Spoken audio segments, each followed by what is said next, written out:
Good day to you all. Today I would be speaking on one of the great contractualists, that is social contract theory.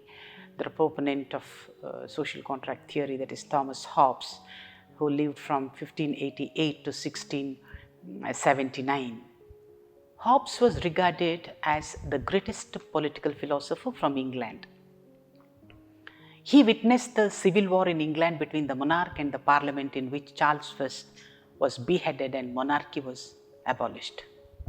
Hobbes wrote in favor of Scots, who tried to wield absolute power. The most celebrated work of Hobbes was the Leviathan, written in 1651, through which he expounded his social contract theory. His political writings were done during the civil wars to promote absolute monarchy. He had full belief in monarchy as the most stable and orderly form of government. His political philosophy is a part of his general philosophy based on scientific materialism. He is regarded as contractualist who contributed to the theory of social contract, and also he spoke a lot on the origin of the state. We can classify his theory into main components like the human nature, the state of nature, and the social contract. Speaking about his human nature, man was not social for him. Man wanted to grab more and more power. Selfishness and fear made him to wage endless wars with his neighbors. Man's contribution was solitary, poor, nasty. The condition of man in state of nature was solitary, poor, nasty, brutish, and short. There was no peace, and the weak had no chance of survival at all, no morality and consciousness of obligation. Man loved power and took pleasure in exercising it. All his energy was bent on satisfying his appetites and desires. Though he had thinking power, man was always ruled by his passion. The spirit of competition prevailed among men. There was no political authority to enforce law and establish peace. The only law that prevailed was the natural law, which made men to use force and fraud.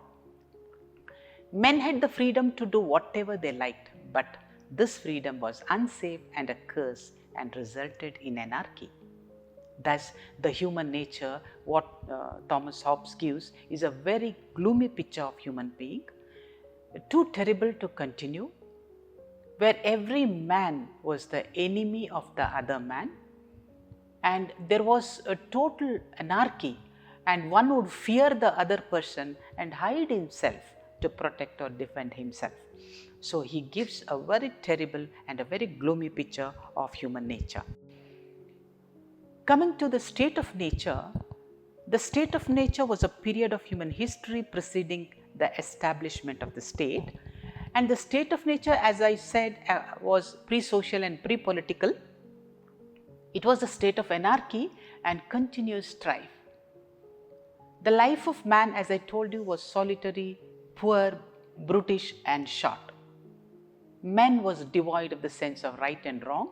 There was no law, no justice, and no rights. Everything depended on physical power, which alone could limit the right of men. Two factors which dominated over men in the state of nature was fear, self-interest.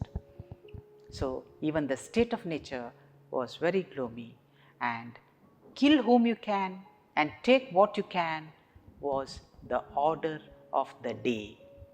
So we have seen the human nature as well as the state of nature. Now let us see the social contract of Thomas Hobbes. This theory states that the state arose as a result of deliberate and voluntary agreement among the primitive men in a pre-social and a pre-political stage. This theory considers that there was a state of nature prior to the creation of the state. The state was created as a result of social contract. Thus, the theory assumes that before the social contract was made, there was no state and law. In his explanation of his theory, Hobbes gives his ideas, as I told you, about the human nature and also the state of nature. The condition that prevailed in the state of nature was really intolerable, where people lived in a constant fear and security. And all men came together, entered into a contract in order to escape from the horror and anarchy and to form a state so as to achieve progress. So they made up their minds to give up their natural freedom from a civil society, protect the life and property, and to punish the wicked. So they all decided to surrender their natural rights into the hands of a common superior and decided to obey his commands. The contract was each with all and all with each. Each man said to every man, I authorize and give up my right of governing myself to this man or to this assembly of men on this condition that thou give up thy right to him and authorize all his actions in like manner. Thus the state was created through the help of social contract. In order to summarize the main features of social contract, there is only one social contract and no room for any second or governmental contract. The authority of the sovereign is absolute and unlimited. The sovereign is above the contract and is not a party to the contract and therefore has unlimited powers. The social contract is perpetually binding on the whole community. He denied the people the right to revolt against the monarch, even if he is wicked, one as it may lead to going back to the state of nature. Men surrendered all their rights permanently, including the right to revolt against the sovereign. So, which is the very important right today in democracy. Law is the command of the sovereign. Liberty of people is the gift of the sovereign. So, liberty was also left to the mercy of the sovereign. Hobbes located sovereignty in the hands of one person, and that is the monarch. His conception of state is evident in Leviathan, in which he not only enunciated the theory of sovereignty of the state, but also the origin of the state. And some of the highlights what we can mention is, to him state is originated through the social contract among primitive men in a pre-social and a pre-political stage, as I have already told you. Thus the state was created as a result of deliberate human effort. State was called as commonwealth to protect life and property and punish the wrongdoers and the wicked. The state enjoyed absolute powers through the sovereign or a king who enjoyed unlimited and superior powers. Hobbes was the first thinker to give the statement of complete sovereignty of the state, which is absolute and unlimited. To him, state is nothing more than a machine which is based on mutual agreement between men. Hobbes considered the state as existing to serve men's needs. The moral authority of the state was derived from the consent of the governed. Hobbes supported absolute monarchy as the form of government suitable to a state, and his idea of state supported the monistic theory of sovereignty of John Austin, which we regard as Austinian theory of sovereignty. To him, the state was absolutely necessary for every individual to escape from anarchy. He explained as to why men obey the state, which is the logical explanation. Coming to the merits, it was highly logical and rational one, located concept of sovereignty in the hands of king very clearly.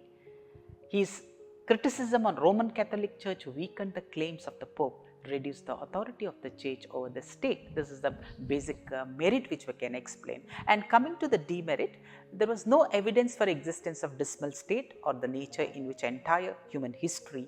The explanation Hobbes on human nature is nothing but exaggeration and beyond reality one feels, and the social contract is one-sided contract. There is one party to the contract. It is an invalid contract as the sovereign is not a party to the contract. So, we find lot of contradictory statements also.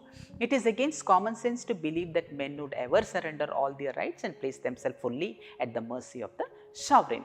And we have few more criticisms about on Thomas Hobbes. So, there is absolutely no evidence in history show that human nature is so gloomy. Thank you.